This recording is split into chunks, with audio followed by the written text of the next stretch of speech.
এতদিন দেশি বিদেশি ফরেন লোকাল সব ধরনের মুরগি খাওয়া তোমাদেরকে দেখাই। আজকে যে মুরগিটা দেখাবো সেই মুরগিটা একটু কি বলতো মডার্ন টাইপের মুরগি, মডার্ন মুরগির মাংস, মুরগি নয় মানে মুরগির মাংস।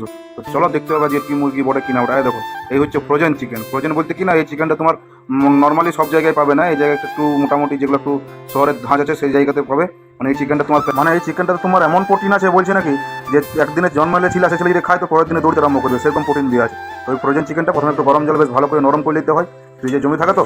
তারপর দেখো ধনিয়া পাতা, তেজপাতা, লঙ্কা, নুন, হলুদ সব কিছু দিয়ে পরে বেশ ভালো করে জেঁকে জমে কষতে হবে, এমন কষান কষতে হবে যেন দেখে পরে লোক চলে আসে। খাওয়ার গল্পটা তো পরে করবে, আগে দেখে নাও যে কি হচ্ছে কি না হচ্ছে। দেখতে পাচ্ছি কালারটা, দেখতে পাচ্ছি রোগানটা, দেখতে পাচ্ছি রোগানটা বলে মানে অনেক জায়গায় শুনেছি রোগান বলে, আমি নিজেও জানি যে কি ব্যাপারটা বলে কি না বলে। দেখো এই চিকেনটাকে একটু বেশিক্ষণ ধরে সেদ্ধ করতে হয়, কারণ আর ভেতর অব্দি বরফ জমে থাকে তো, তার জন্য একটু বেশিক্ষণ ধরে কড়া করে সিদ্ধ করতে হয়। তো হয়ে গেছে আমাদের রান্না করা। দেখো সবাইকে পাতা দিয়ে দিচ্ছি।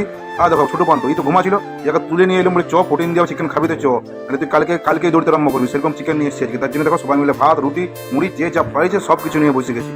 ফ্রোজেন চিকেন খাইতে পারছি তো, গরম ধোয়া উড়া ভাত, তার সঙ্গে তোমার এই ফ্রোজেন চিকেনের পাতলা করে ঝোল। পাতলা করে ঝোল মানে কি, ঝোলের হিস্ট্রিটা বলি।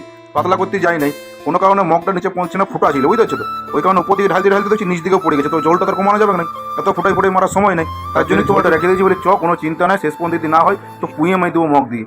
দেখো হচ্ছে আর মাঝে যে থালাটা রাখা আছে সেই থালাটা কিন্তু আমাদের কালু হলুর জন্য রাখা আছে, কালুর জন্য, কারণ ওরা সব কিছু তো ভাগ পাবে কি, নাহলে তো বুঝতেই পারছো পদব্রত, ধর্মঘট কত কিছু দেখতে হবে।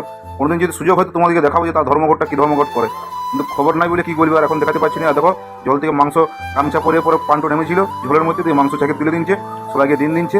আর দেখো সবাই খেতে বসে গেছে, মারাত্মকভাবে খাওয়া দাওয়া চলছে, চরম পরিস্থিতির পর্যায়ে খাওয়া দাওয়া চলছে। তো সবাইকে দিচ্ছে, বললাম সবাই মিলে ভালো করে ভাগ করে খা। প্রোটিন দেওয়া চিকেন নাকি বলছে, তো এই চিকেনটা খেলে নাকি তোমার বেশি তাড়াতাড়ি বলছে নাকি দৌড়বে, কারণ এই জন্য প্রোটিন দেওয়া চিকেন বলছি প্যাকেটের মধ্যে লেখা ছিল।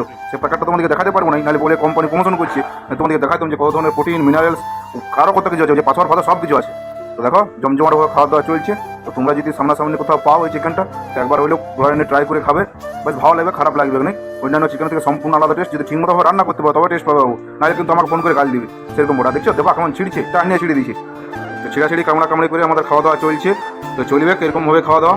তো এই চিকেনটা একটু ইউনিক চিকেন, তার জন্য তোমাদেরকে দেখাইলাম ভিডিও করে পরে। তোমরা খাবে, এতক্ষণ পান্টু মহারাজের খাবার সময় হচ্ছে, দেখো আর খাবার কায়দাটা দেখো। দেখছো সব ঘুম থেকে উঠে এসছে, কি বলবে, রাত হয়ে গেছিলো যেতে আমার, তবুও নিয়ে এলাম বলে চ। দেখছো পান্টু দেখো তোমার এটাকে ললিপপ পিস বলে, ললিপপ। চ এক্সপ্রেশনটা দেখো খাইয়ে দিই, কী বলবে, যাকে খাওয়া দাওয়া হয়ে গেলো সবাই মিলে বসে জুচ্ছি করে। আর দেখো ছোটো পান্টু তো বেশ ঝোলে চুবাচ্ছে, মানে ও ডুবি যাবে এরকম ঝোল নিচে পাতাতে। দেখো লড়াই কিরকম খাচ্ছে, দেখতে পাচ্ছ তো। তো চলো আবার নতুন হোক একটা অন্য ভিডিও তোমাদের সঙ্গে দেখা হবে, ততক্ষণ জন্য ভালো থাকবে। আর অবশ্যই যদি চিকেনটা তোমরা পাও তো খাবে, ভালো লাগবে অবশ্যই টেস্ট। তো এখানে শেষ করছি, দেখা হবে নেক্সট ভিডিও।